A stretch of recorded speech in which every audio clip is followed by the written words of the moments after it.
ፊት የለ ውሃው የለም ነበር። ከብት የሚጠጣበት ቦታ የለም። ግድቡ ከተጀመረ በኋላ ከብቶቹ ሰዎቹ በደንብ ጠጣሉ።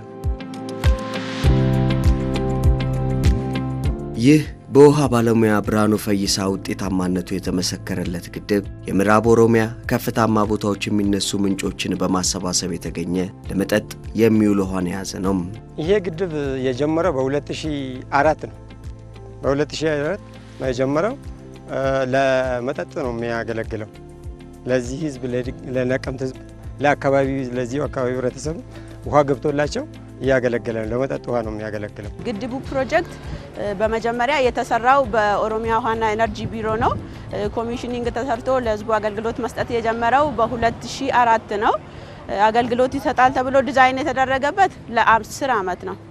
እንግዲህ አሁን እንደምታየው 10 አመት አልፎ ያው ውሃው ህዝቡን አጥጋቢ የሆነ አገልግሎት እየሰጠ አይደለም። ቢሆንም ደግሞ ያው በተቻለ መጠን ለኢመርጀንሲ የሚሆነውን ድጋፍ እየጠየቅን አንዳንድ የፓምፑን የማሳደግ ስራ በመስራት መጀመሪያ ላይ ከነበረበት ሁኔታ በተወሰነ ፐርሰንት እያሳደግን አሁን ላይ አክቲቭ በሆነ መልኩ አገልግሎት እየሰጠ ነው ያለው።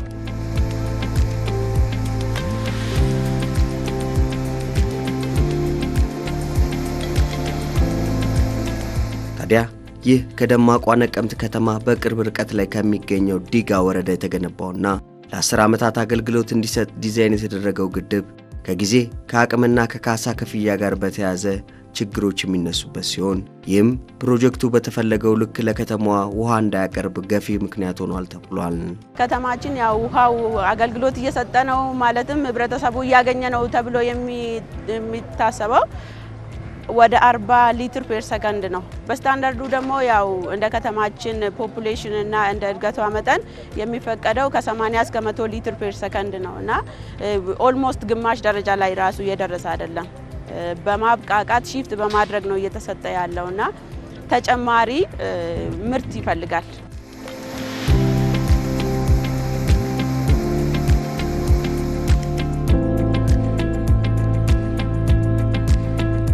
ተመልካቾቻችን ይህ ከጀርባ የምትመለከቱት ግዙፍ ግድብ ጫንጮ በተለምዶ ተብሎ የሚጠራው አካባቢ የሚገኝ ነው።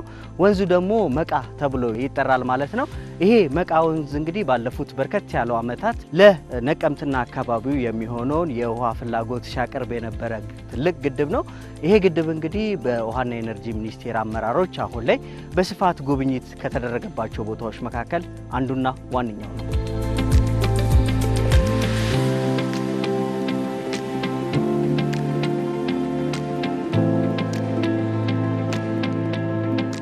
የነቀምት ከተማ መጠጥ ውሃ ፕሮጀክት ስንጎበኝ ግድቡ በዳል ተሞልቷል። በዙሪያው ሰዎች እርሻ ያርሳሉ። ለምንድን ነው ብለህ ካነሳ ይሄንን ሰዎች ህግ ማቀፍ የላቸውም ያለ ማስፈጸም።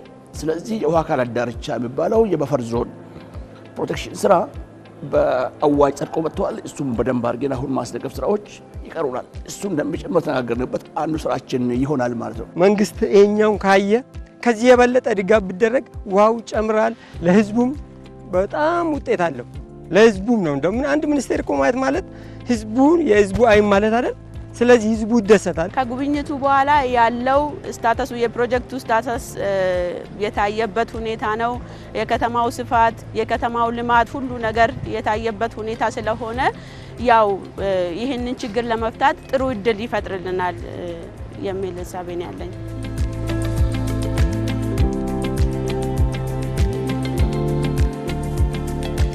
በርግጥም ከሰሞኑ የውሃና ኤነርጂ ሚኒስቴር የሆኑት ዶክተር ኢንጂነር ሀብታሙ ይተፋ የተመራው የሴክተሩ ከፍተኛ አመራሮችና የክልል የውሃና ኤነርጂ ቢሮ ኃላፊዎች በምስራቅ ወለጋ ዞን ዋና መቀመጫ በሆነችው ነቀምት ከተማ በዚህ መልኩ የተገነቡ የውሃና ሳኒቴሽን መሰረተ ልማት አሁናዊ ቁመናን ጉብኝት ያካሄዱ ሲሆን ከነዚህ ውጤታማ ጉብኝት ጎን ለጎንም የዘርፉን 6 ወራት አፈጻጸም ገምግመዋል።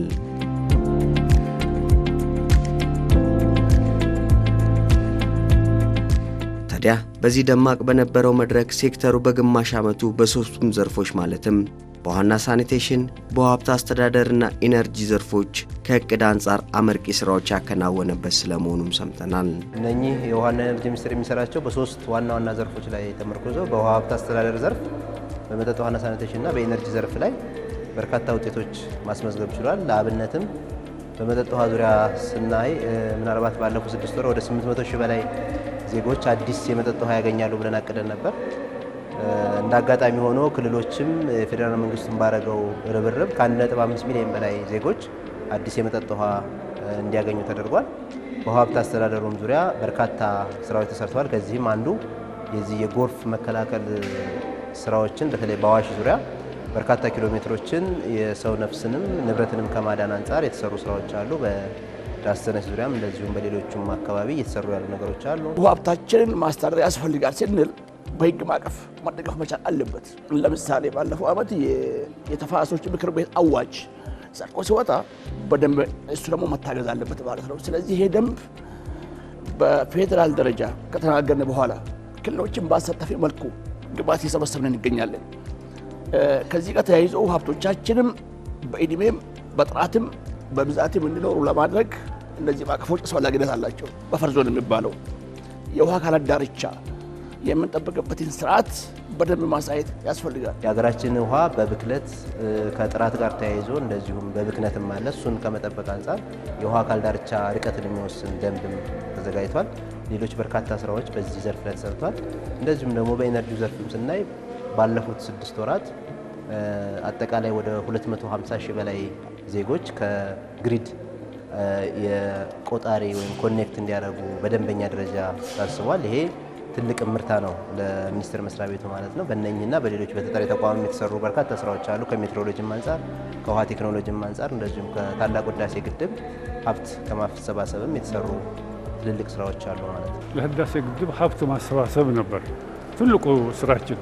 ተዛማጅ የሆኑ ሌሎች ስራዎችም አሉ። ያ በሚገባ ሰርተናል። ኢትዮጵያውያን በሙሉ አገር ቤት ያሉም ይሁን ዲያስፖራ ውጭ ሀገር ያሉትን ኢትዮጵያውያን በማስተባበር ወደ ከ24 ቢሊዮን ብር በላይ ማሰባሰብ ችለናል።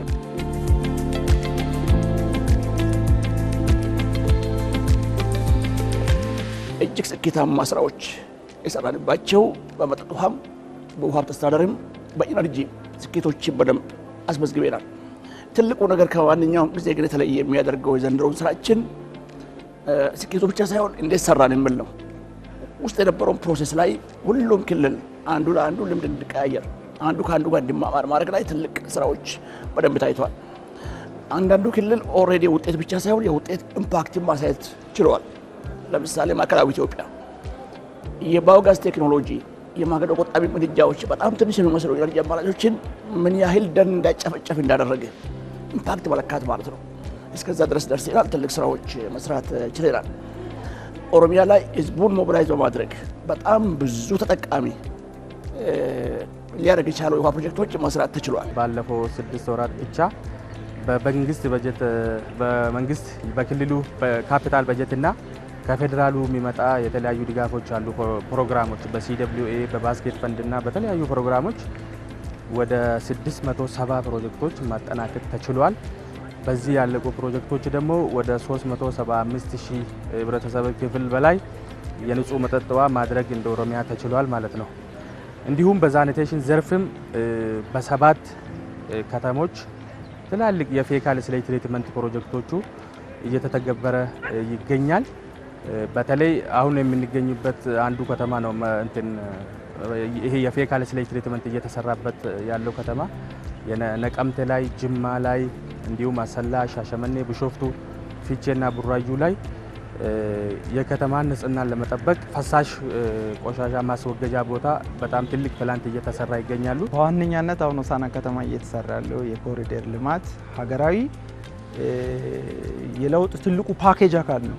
የለውጥ ትልቁ ፓኬጅ አካል ነው። ባለፈው የብሔር ብሔረሰቦችን በዓል ስናከብር አይታችሁ ከሆነ ሆሳዕና ላይ በጣም ትንግርት ነው የሆነው።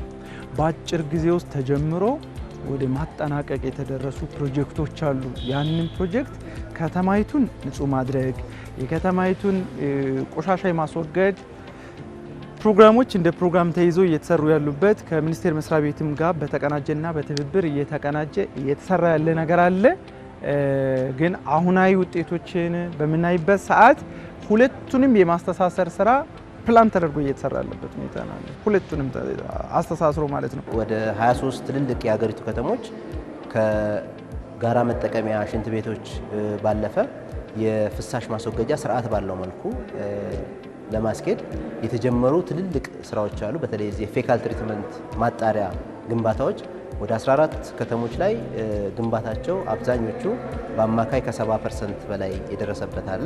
እንደዚሁም ደግሞ ቀሪ የተወሰኑ ከተሞች ደግሞ በቅርብ ጊዜ ሳይት ርክብክብ አድርገው ግንባታ የተጀመረ አለ። እሱ ትልቅ በሀገሪቱ ለውጥ የሚያመጣ ነው። ምናልባት እንደ ሀገር የጽዱ ኢትዮጵያ ኢኒሼቲቭ አለ በክቡር ጠቅላይ ሚኒስትሩ የተጀመረ ያንን ሊያግዝ የሚችል በውሃና ኢነርጂ ሚኒስቴር ከሳኒቴሽን አንጻር እየተሰሩ ያሉ በከተሞች ላይ በተለይ በርካታ ስራዎች እንዳሉ ያሳያል ማለት ነው።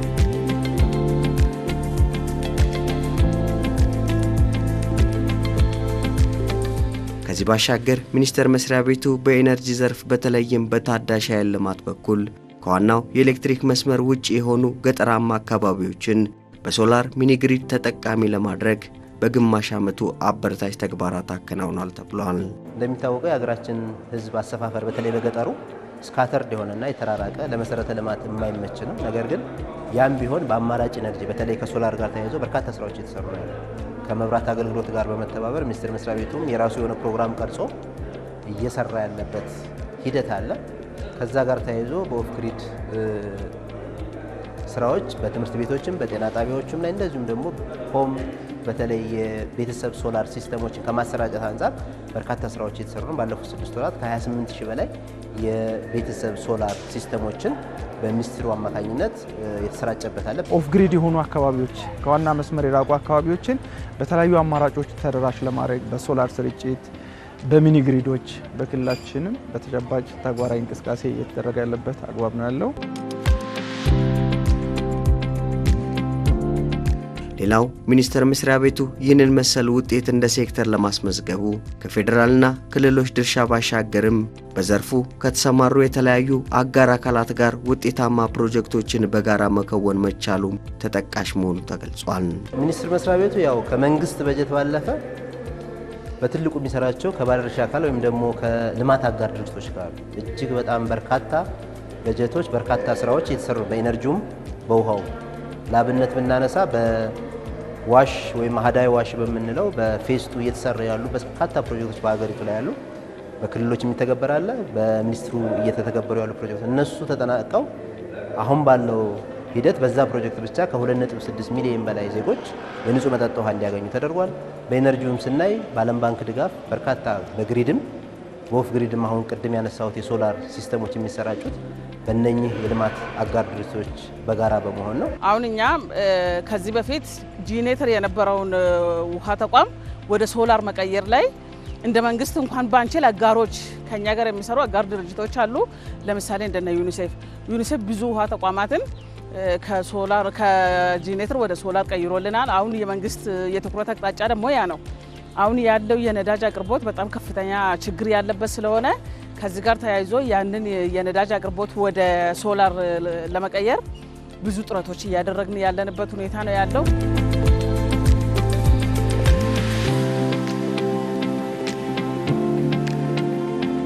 አሁን እየሰራን ባለነው ሂደት በጣም ስኬታማ ስራዎች አይተናል። በፊት የነበረው የውሃ ሽፋን በአንድ ክልልና በሌላ ክልል መካከል የነበረው በጣም ሰፊ ጋፕ ነበረው። አንዳንዱ 7 ቤት ደርሷል፣ አንዳንዱ 30 ቤት ነበር። አሁን ከሞላ ጎደል ከ50 በላይ መጥተዋል ብዙዎቹ ማለት ነው። ስለዚህ ጠበብ እያልን እንገኛለን። የጋፖቻቸው በመጣ ካልከኝ ይሄን በማገዝ ማለት በቴክኒክ ማገዝ ይፈልጋል፣ በገንዘብ ማገዝ ይፈልጋል፣ በሎጂስቲክ ማገዝ ይፈልጋል። ይሄንን በተለያየ መንገድ የምናገኛቸው የውጭ ድጋፍ ቅድም የነበረውን ክፍተቶች ጠበብ ለማድረግ የምንሰራበት አንዱ አፕሮች ነው። ሁለተኛው አሁን አይ ቲንክ ኦልሞስት ብዙ በሚባል ደረጃ የውሃ አስፈላጊነት የተረዱ ክልሎች በጣም ብዙ አሉ።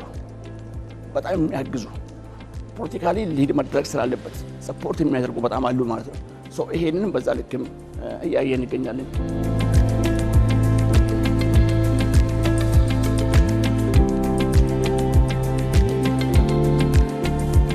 ታዲያ በዚህ መልኩ ዘርፉን ደግፈው ይህንን መሰል እንደ ሀገር ውጤት እንድናመጣ ያስቻሉ ክልሎች እንዳሉ ሁሉ አሁንም ፕሮጀክቶችን በተያዘላቸው ጊዜና ገንዘብ እንዳይጠናቀቅ እንቅፋት እየሆኑ የሚገኙ እንደ መሬት ያሉ አሰራሮችን ያልፈቱ ብሎም የኮንትራክተሮች አቅም ማነስና ልግመኝነትን በመፍታት ቀጣይነቱን ማረጋገጥ ይገባል ሲሉ ሚኒስትሩ መልእክት አስተላልፈዋል። አንዳንድ ክልል ላይ ከተሞቻችን በተለይ ሰዎች መሬት ይዘው ጭካሉ በኋላ ማንሳት በጣም ከባድ ሆኖባቸዋል። መጥቀስ አያስፈልግም። ህገወጥ የሆኑ ሰፈራ ያለባቸው ከተሞቻችን ተቋራጭ ለስራ እዛ በሚንቀሳቀሱበት ሰዓት እሱ ቦታ ላይ አልሰጥም የሚል ይታያል ማለት ነው። አንዳንዱ ፕሮጀክት አስተጓጉሎብናል። ይሄ ተቋራጭ ችግር አይደለም፣ የስራው ባለቤት ወይም ከተማው ብንል በጣም መልካም ይሆናል። ሁለተኛው ችግር ተቋራጩ ደግሞ ያለበት ችግር አለ። ከተማው ያገዘ ክልሉ ያገዘ እኛም ያገዘ ትርፍም ሄደን ብዙ ነገሮችን ካደረግን በኋላ ተቋራጩ አይንቀሳቀስም። ከኛ የሚቀበለውን ገንዘብ ሌላ ፕሮጀክት ላይ እያደረገ መከራ ይበላባቸው። እነዚህም በሁለት መንገድ ነው የምንወጣው። አንዱ በቻልነው ልክ ተቋራጮቻችን መደገፍ ግዴታችን ይሆናል። ምክንያቱም እነሱን ካልደገፍን እነሱ ከሌሉ ነገ ማን ይፈጽማል? ምክንያቱም ኢትዮጵያ የምትከተለው ነፃ ገበያ ነው። በውድድር ነው ማስገባት የሚገባ። እነዚህ የውሃ ተቋራጮች ካጠፋናቸው ነገ ኢትዮጵያውያኖች አናገኝም ማለት ነው። ከውጭ የመጣ ነው የሚበዛው። አሁን በአንዳንድ ፕሮጀክት ላይ እንደምናያቸው እሱ እንዳይሆን በጥንቃቄ እየመራ እንገኛለን። አንዱ ይሄ ነው። ነገር ግን እንደዛ ማግዘን እንደዛም ደግፈን መሻገር ያልቻሉትን እርምጃ የወሰድንበት እንገኛለን። ተርሚኔት አድርገናል። ያን እርምጃ ወስደንባቸዋል። ወደ ፍርድ ቤት የወሰድናቸው አሉ። ከኤጀንሲ ጋር በመነጋገርም ባን ያደረግናቸው አሉ ማለት ነው።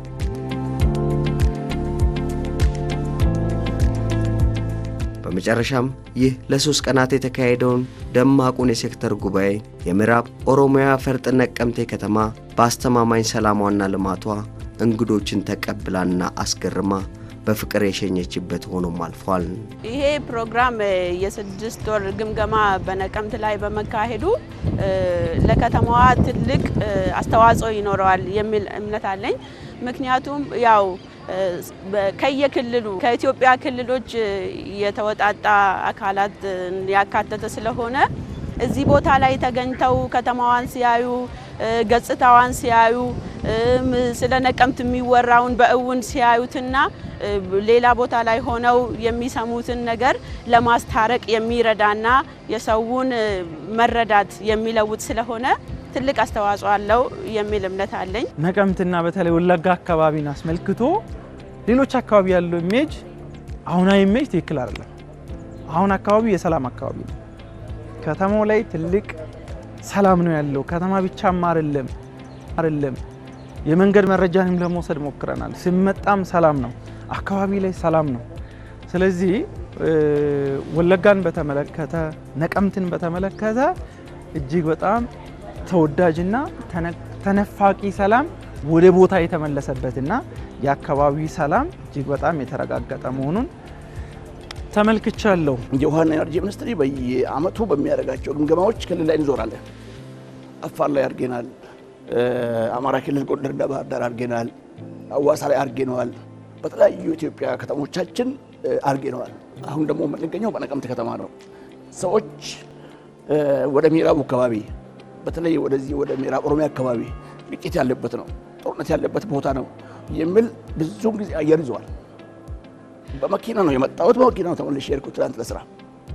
መንገድ ላይ የምንሰራቸው ስራዎች በዚህ ከተማ እንደምናይ አንተም እንደመሰከርከው የሚገርም ነገሮችን እያየን ይገኛለን። ከተሞቻችን እንዴት ምቹ እየሆኑ እንደመጡ አሁን በከተማ የሚሰራው የኮሪደር ልማት ጉዳይ፣ በነቀምቴ ከተማ እየሰራን ያለ ነው የፍሳሽ ማስወገጃ ፕሮጀክት ጉዳይ፣ በሌሎችም ተመሳሳይ ከተሞቻችን የምንሰራቸው ስራዎች በሙሉ በአንድም በሌላ መንገድ ከውሃ ጋር በተገናኙና ሰዎች ውሃ ሀብትን በመጠቀም ወደ ከፍተኛ የህይወት መሻሻል ደረጃ ላይ መድረሳቸውን በደንብ ገምግሜን አየንበት ነው ማለት ነው። እሱ ከዚህ አኳያ ካየነው የውሃ ሀብታችን የብልጽግናችን መሰረት ነው የምለውን ሞቷችን በተጨባጭ በሁሉም ኢትዮጵያ ኮርነር ላይ በተቻለ መጠን አቅም መፈጠር መሰረት እያሳየ እንገኛለን። ይሄን ግምግሜን አይተነዋል። በቀጣይ ደግሞ ትልቅ ስንቅ የሚሆኑ ስራዎችንም ከውይይቱ የወሰን ማሻገር እንችላለን። ልማታችን እንደዚህ በያዝነው መሰረት ይፋል